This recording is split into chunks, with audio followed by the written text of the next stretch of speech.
Hello, I'm Emma Hammett from First Aid for Pets.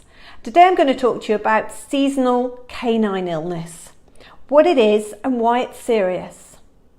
So seasonal canine illness is a potentially life-threatening disease with no known cause, although they have got some suspects.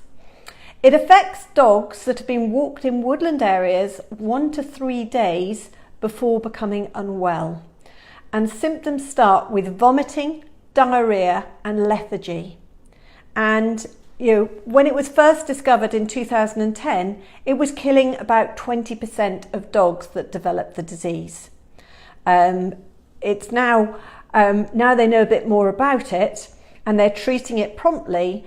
It's far rarer for dogs to die from seasonal canine illness.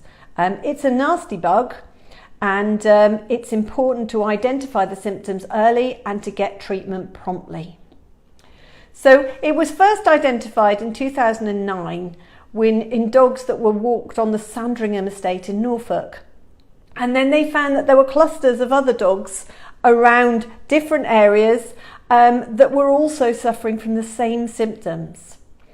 They've ruled out things like contaminated water sources, fungi, natural flora, and any man-made poisons.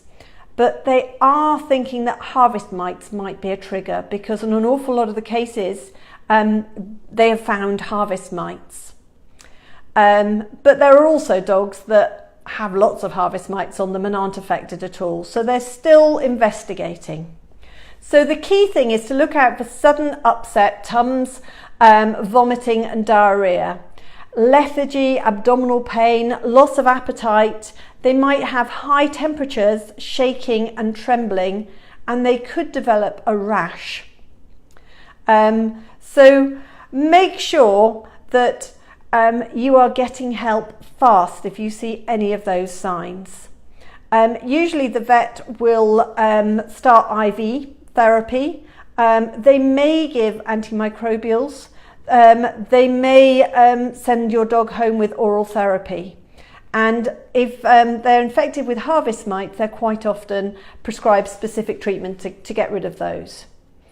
The key elements seem to be that if you keep your dog close to you so that they're not running off into the woodland as much, they're less likely to get it. If they are hydrated, they are less likely to get it. So if it's a really hot day, carry a portable water bowl, or if you're going for a really long walk. And be aware of harvest mites, and it might be sensible to spray, do a preventative spray to stop your dog getting affected by them. I hope that's useful. They will be doing more research into what this is, but the key thing is if you see any of those symptoms, please get your dog to a vet quickly and spread the word, because the more aware that more people are about this, the less dogs that are going to die from it. So I hope that's helpful. That's Emma Hammett from First Aid for Pets.